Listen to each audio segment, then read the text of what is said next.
Greetings, everyone. I have an addendum for you. Just when you thought you were rid of Jake, he's back.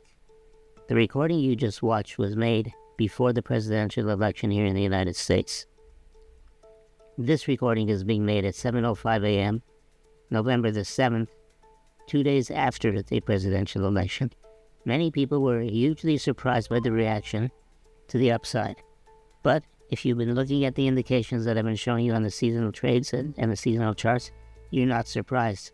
Looking at the chart, this is the end of October right over here, and the beginning of November. The last week of October, first week of November, very bullish percentages. People want to know what's next. We go into a 2 weeks neutral, and then we end the month strong, and we begin the next month strong as well.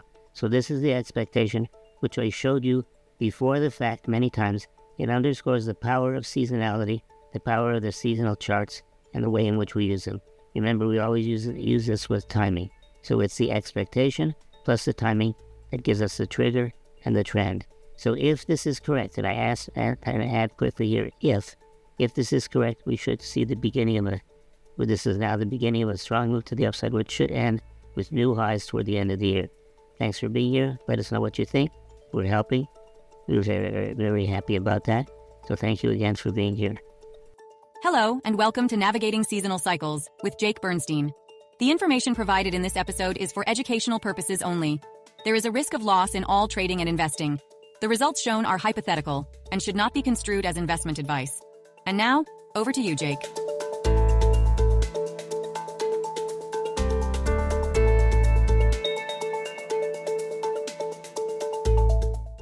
Greetings, everyone. Welcome to the Foundation for the Study of Cycles.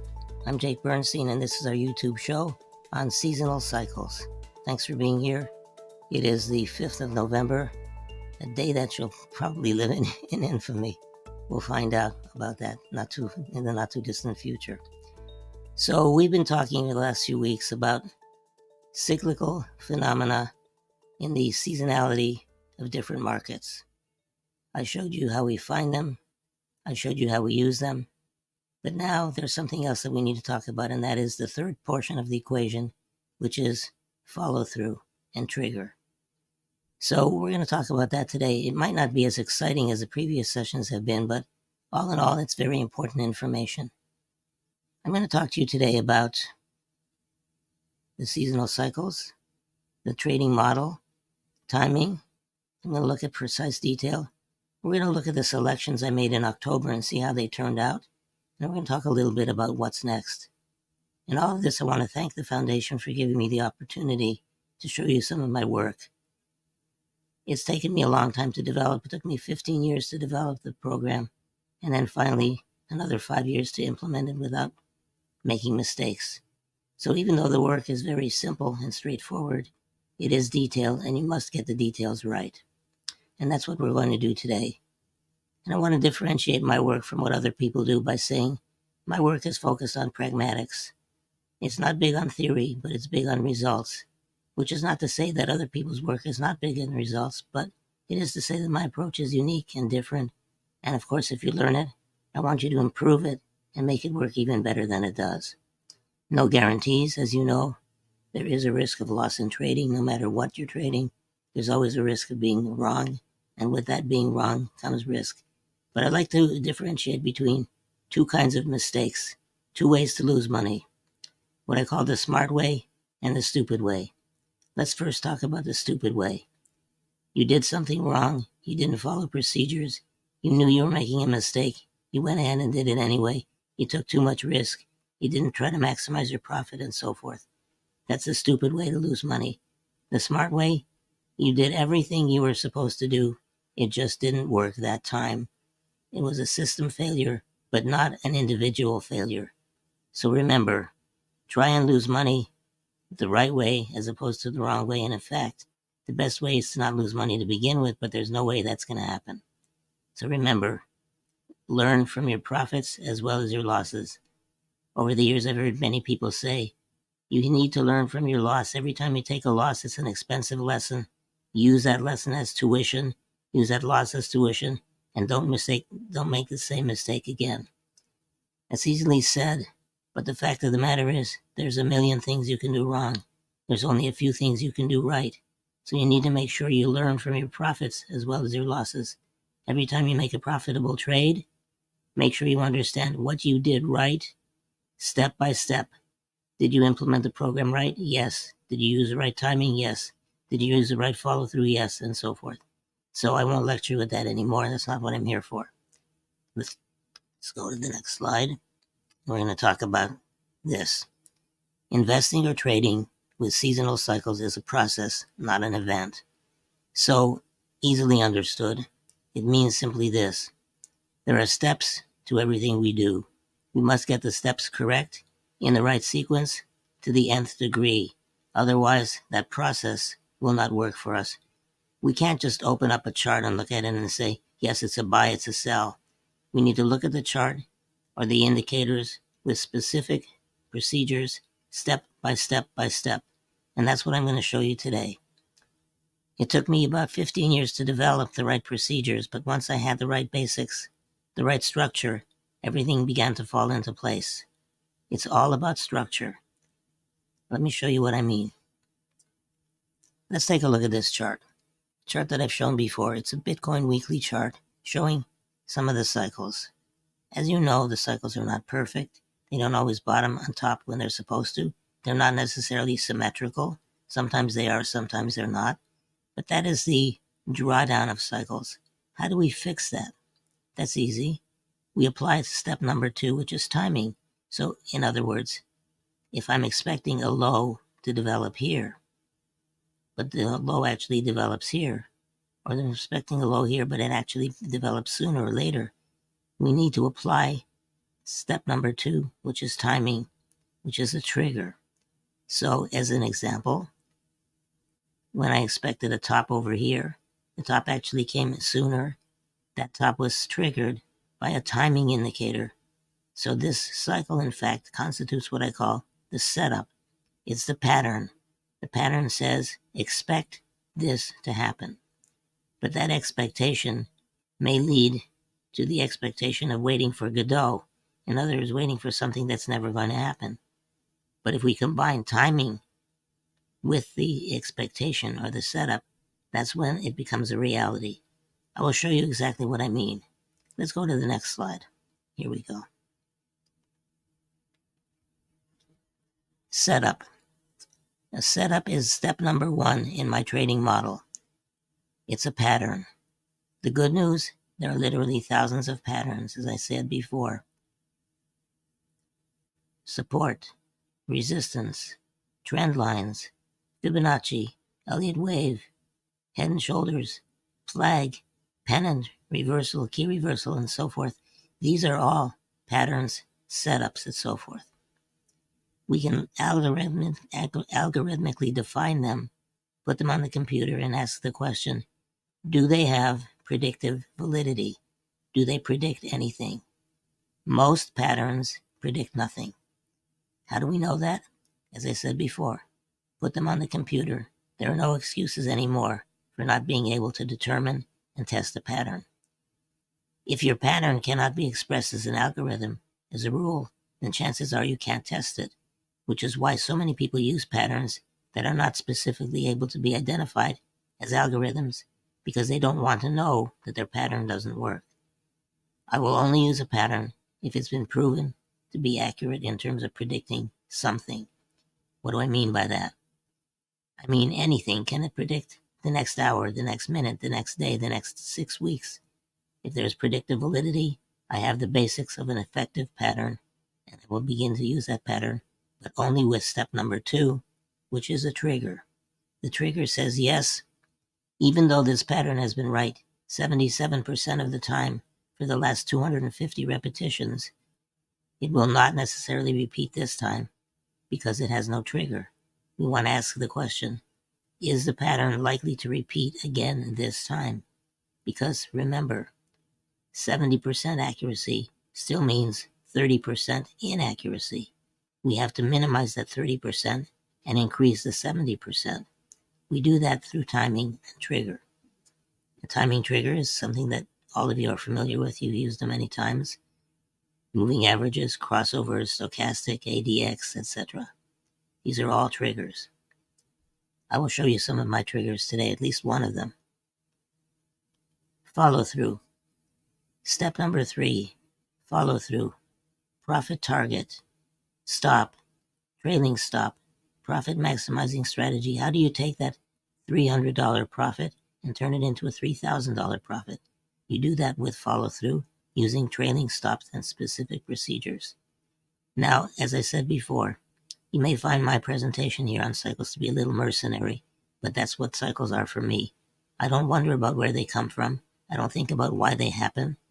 I simply use them pragmatically in my work, which is not to say that I don't appreciate the beauty of cycles. In fact, I found a magazine, Cycles magazine from 1984, from the annual convention of the Cycles Foundation. I think it was in the Greenbrier, and it gave some notes about who was there, what they talked about. I think I may reproduce that and send it to the foundation unless they already have that issue. But let's get back to work. So follow through consists of 3 parts. Number 1, your first profit target. The first profit target is what I call the danger zone. Once you reach that profit target, you're out of the danger zone. You can change your stops, bring them to 0 so that you don't risk anything, and then maximize what's left with the trailing stop. In future episodes, I will show you how we do that. Today, we're going to be very pragmatic and look at some cycles and some seasonals and how we determine whether to get in or whether to get out. And most of all, I'm going to show you the trades that I picked in October, before October actually. We picked them in August and September and projected them into October. You'll see the results of what happened. I'm going to keep you in suspense right now and not tell you what happened, because some of you may be very disappointed, but that's all right. It's part of the game, and my goal is to be honest with you and show you the game exactly the way I play it. Let's go forward a little bit here. Let's take a look. So here's an old chart, actually made back in December of 23 in my annual forecast. I showed the long-term chart for gold. As you can see, the cycles are not symmetrical. And I showed at the bottom of the screen small trader sentiment. What do I mean by that? This is a survey we take in my office every day and have every day since 1987 on small trader bullish or bearish sentiment. So when the small trader is very negative, for example, right over here, about 20% of them are bullish. That tends to correlate with the bottom in the cycle as well as the price. When the small trader is very bullish, 80% bullish or more, it tends to precede a top in the market as well. And so that goes along with the cycles.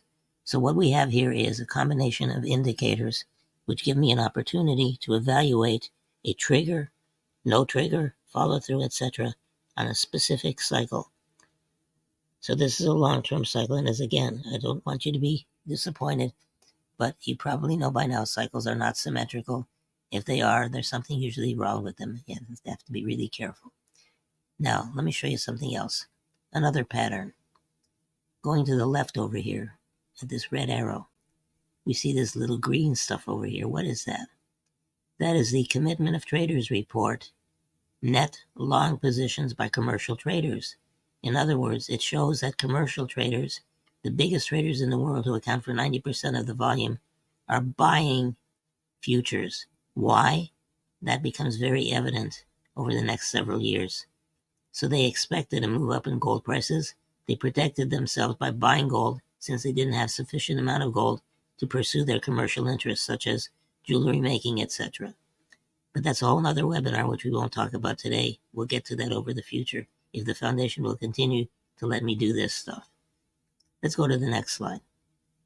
Oh, and by the way, this was the projection made in December of last year, showing this cycle, at least my version of the cycle, bottoming with new all-time highs likely, and this was my forecast right over here in the top left, and a perfectly symmetrical cycle would be peaking right over here sometime in late 2025 or as late as early as 2026. So there's still plenty of room left on the cycle in gold.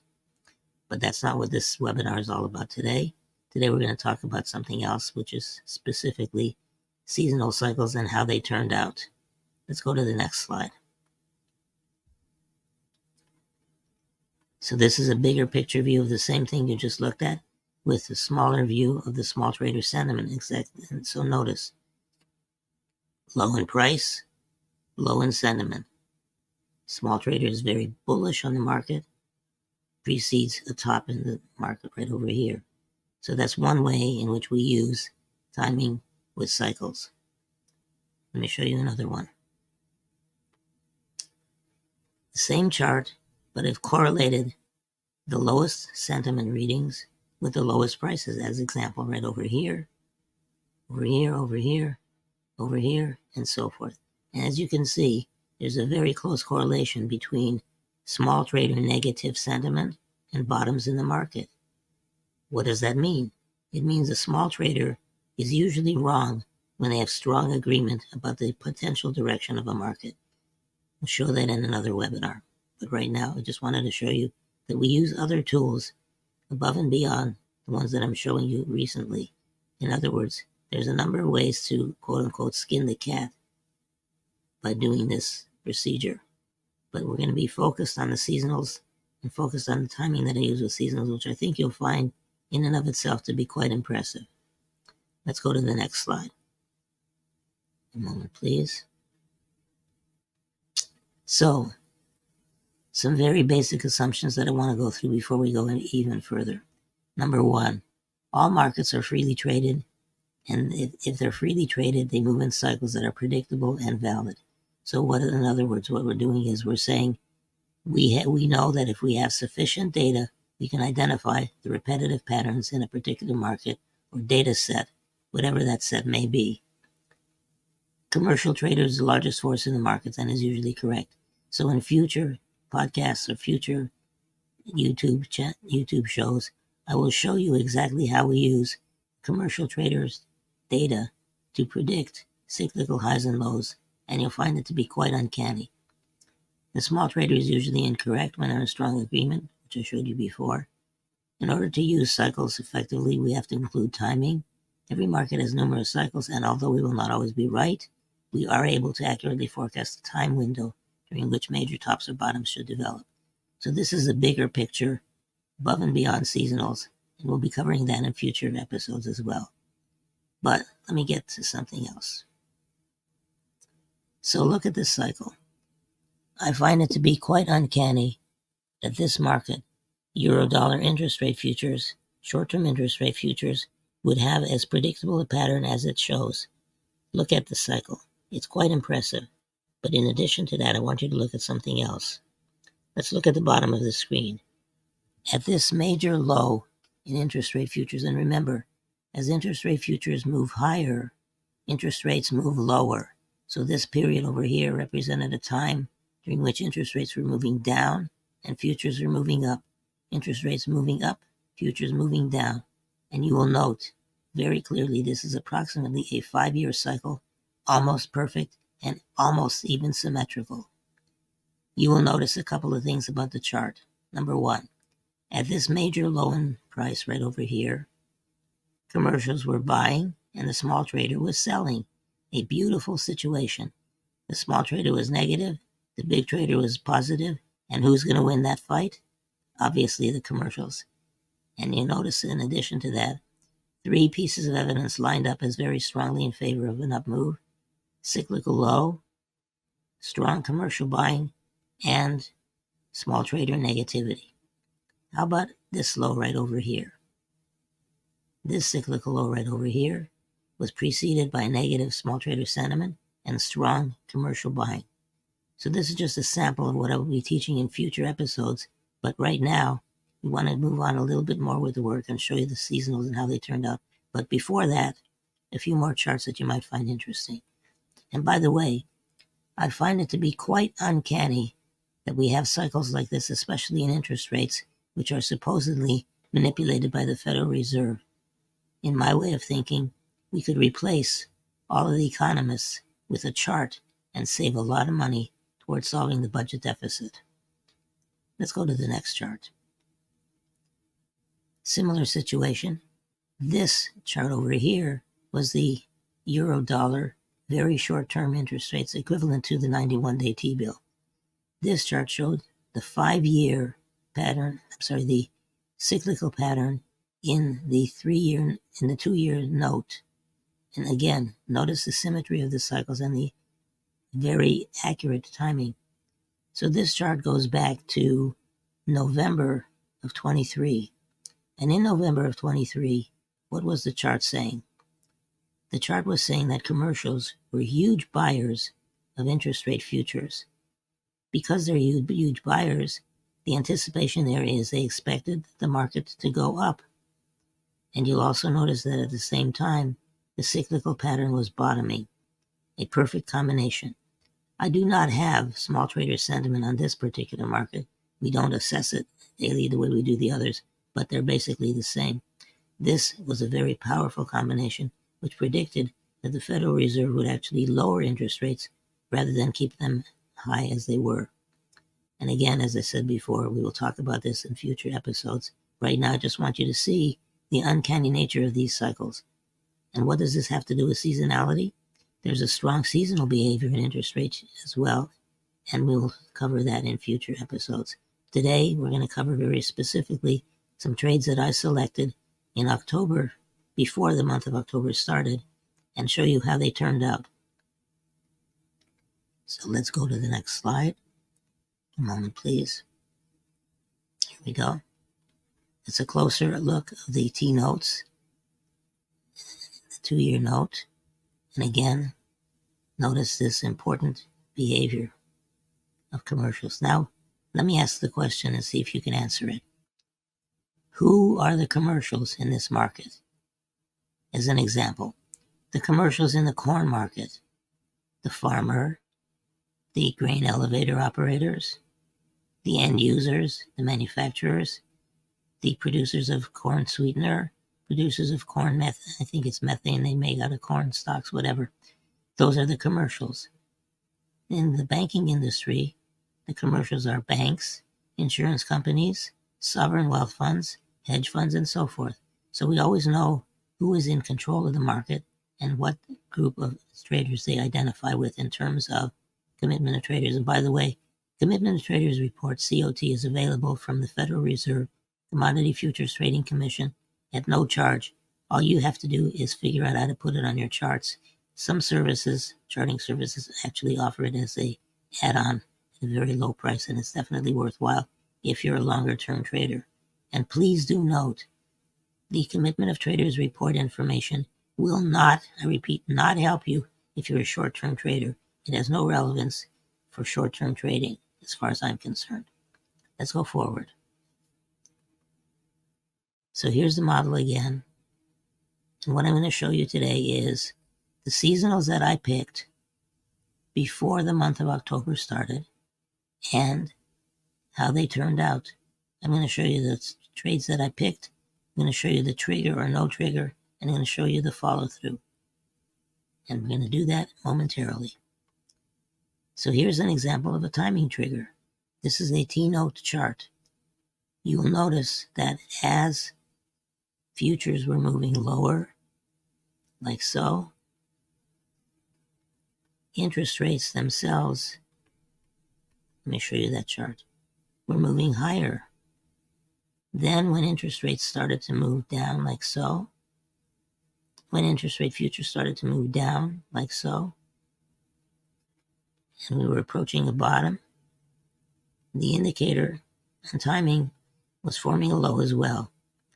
I will go into specific detail about that because remember, for me, it's all about setup, trigger, and follow-through. So the seasonal pattern, the seasonal cycle, is simply 1/3 of the process. In fact, it's even less than 1/3 of the process, but it's a powerful 1/3. Let's take a look. There's a few more interesting cycles you might find worthwhile in your trading. This is the Treasury bond cycle, the 30-year bond. And you can see what happened right over here. The cyclical pattern has turned right over here. The small trader was negative, and therefore we expect to move to the upside. Let's look at another chart. And I want to show you something else. I find this to be utterly fascinating. Again, rich material for a presentation. The arrows, the red arrows, show Sentiment. No, let me back up. Sentiment is shown at the bottom of the screen. The red arrows show green, meaning commercials were buying this market. This is the soybean meal market. I don't expect you to be a trader in soybean meal, but I want you to look at the relationship because it holds true for all markets. Look.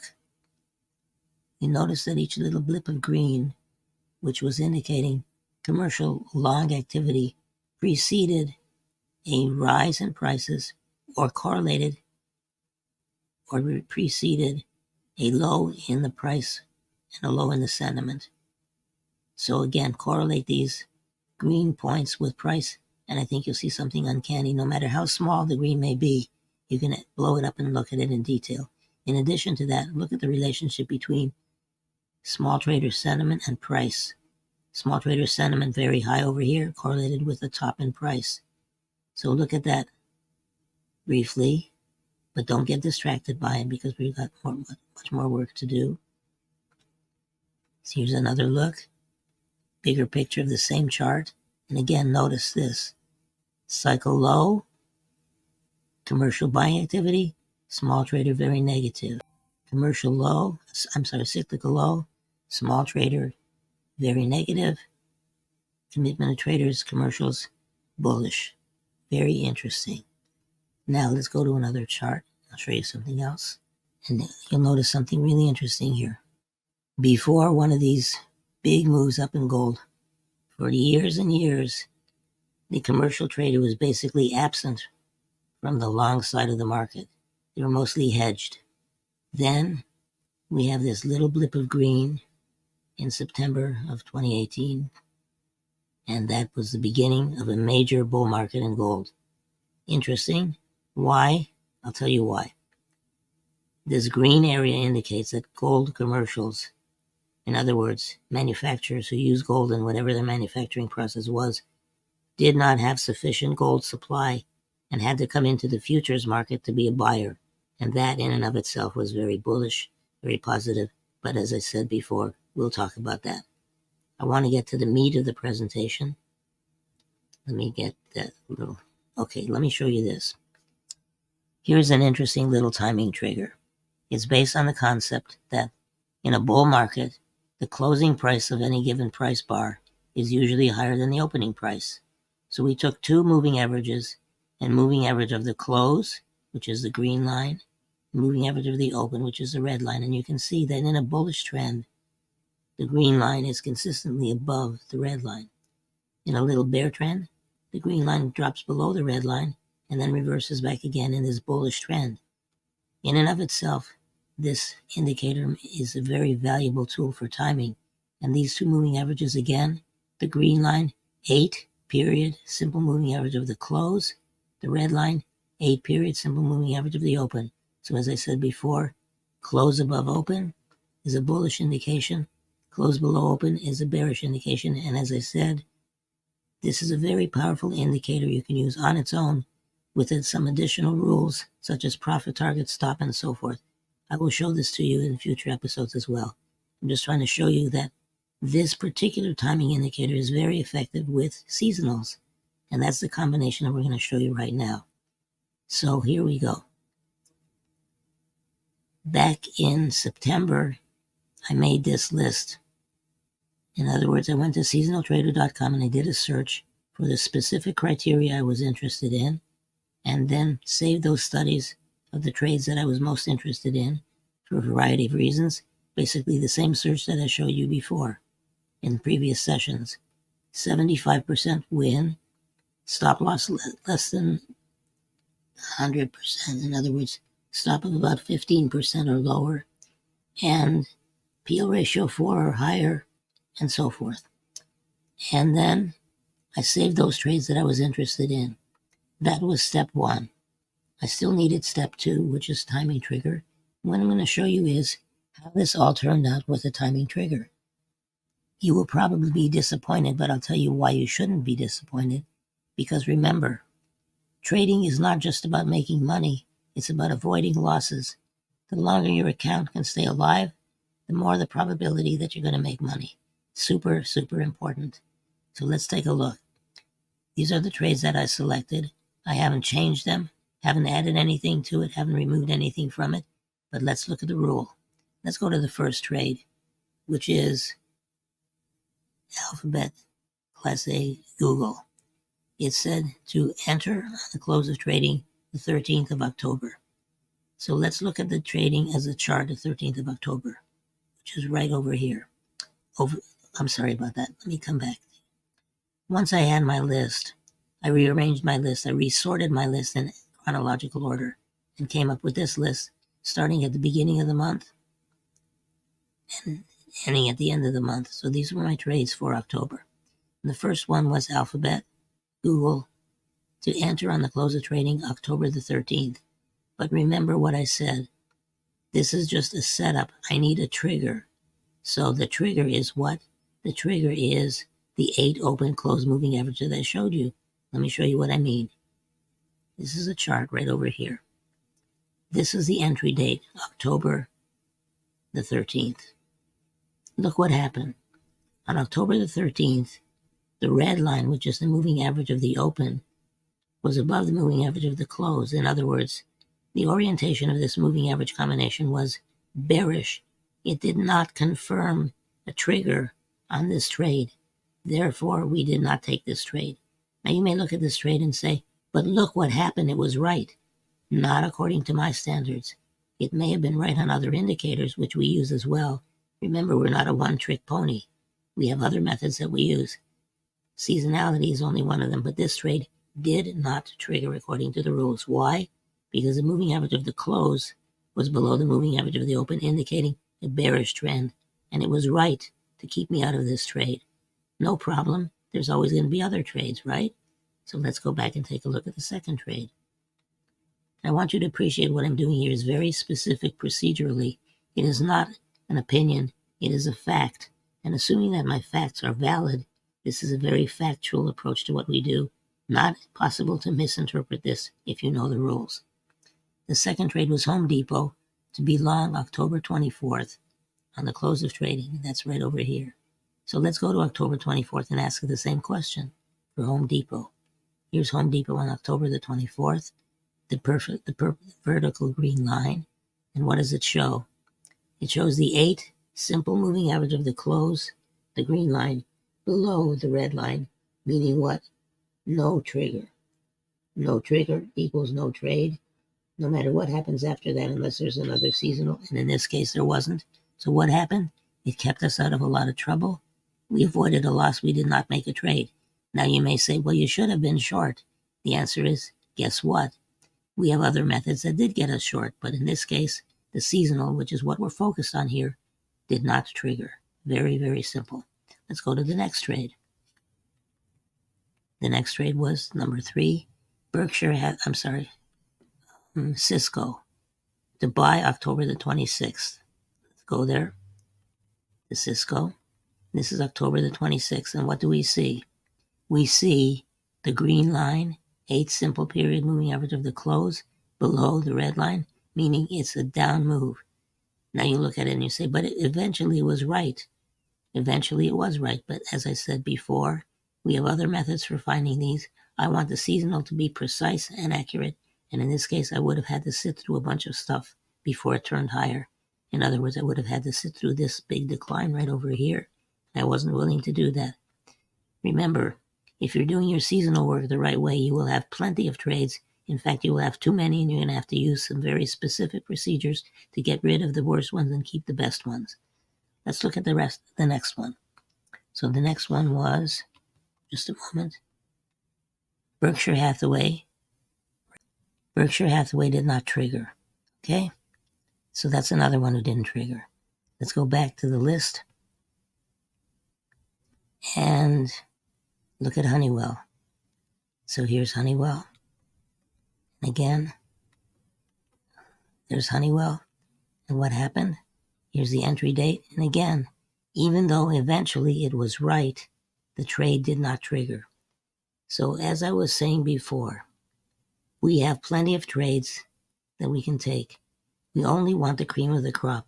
I don't want to have to sit through a period of anxiety and watch the stock move against me. And besides that, remember this. Coming into the month of November, there were other trades that we could have taken.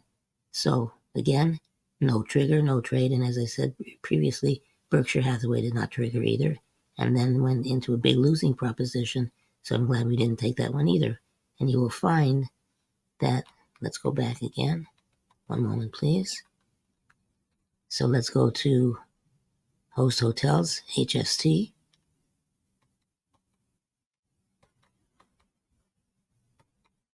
There's HST. And again, no trigger, no trade. Good, we avoided all of this loss right over here. And the next one was, hold a moment please, Wells Fargo, WFC. And by the way, all of these I have marked. So we'll be able to see them and won't have to keep coming back to all of these. What you're going to find is most interesting, and maybe you're disappointed, but I will show you that there's no reason to be disappointed because part of the process is to stay out of trouble. I'm going to be doing the same list for the month of November, and we're going to come back in future episodes and see how they turned out. So remember, it's not only a question of finding the right trades that make profits, it's also staying out of trades that are unlikely to make a profit. And I want to stress one more thing, and that is this. If the indicator does not confirm or trigger on the entry date, that trade is over. We have plenty to choose from, no problem. So here's Honeywell, here's Host Hotels, again, no trigger, no trade. Here's Wells Fargo, and here's the trade that did trigger, and as of the entry date, it was a losing trade, lost $91 per 100 shares. Not bad. If you can trade and not lose more than $100 in a trade, you're doing really well. So this trade did trigger, and it turned out to be a losing trade. Entry date, exit date. Let's go to the next one, and this is 3M. It was a buy that did not trigger, and again, kept us out of trouble by keeping us out of the trade as it declined. And the next one, Bank of America, similar situation, no trigger, no trade, kept us out of trouble. And again, the question, then why weren't you short? The answer, we were, but not with this particular method. We're not going to combine all of the work and say, the seasonal says to buy, the moving average channel says to sell, the expansion and contraction says to buy, the 30-minute chart says to sell, the 10-minute chart says to buy. We don't do that. We have tunnel vision and we focus specifically on the method with the various steps that are involved in the process. And I emphasize the word process, as they say, process writ large. Is that the way they say it these days? Let's go to the next one. Here is Broadcom, no trigger, no trade, and again, kept us out of trouble. And even though it was a beautiful move the next day, that move would have given it all back before it reached the profit target. And the next one, Home Depot again, no trigger, no trade. IWM, no trigger, no trade. Textron, no trigger, no trade, right over here. And Union Pacific, no trigger, no trade. And last but not least, here's the formula again, setup, trigger, follow through. So let's review what we talked about today. Number one, we use a specific model, setup, trigger, and follow through. And in this model, the seasonal is the step number one, and it's the setup. The setup needs a trigger. I demonstrated the trigger 8 open, 8 close for you, showing you the 8-period simple moving average of the close versus the 8-period simple moving average of the open.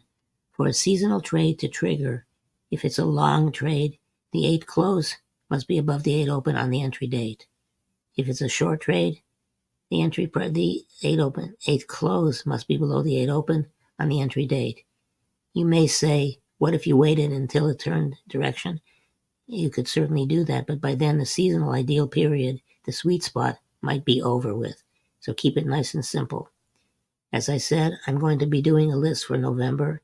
We're going to implement that list, and when the month of November is over, I'll come back and show you the trades, how they turned out, whether they triggered or not, and so forth. In addition to that, Let's go back there. Let me show you one more thing. I told you that the 8 open close procedure in terms of timing is very logical, and with some additional rules makes a very good trading strategy overall for short-term trading as well as timing seasonals. If there's an interest in it, and please let me know, let's hear from you how you like this series. If there's an interest, I'll show you specifically a trading strategy that I have developed around the 8 open, 8 close so that you can see how it works in terms of setup, trigger, and follow through, as well as profit target. So I think that should do it for today. Probably filled your head with a lot of information you didn't need, but I'm sure you'll find it very useful if you put your mind to it and look at the seasonals. And remember, seasonal is one step in the process. There's more involved, and this I would hold true for cycles as well, not just for regular seasonals, but for longer term cycles as well. They do need a trigger, and that's very important in my work. Thanks for letting me be here. I appreciate it.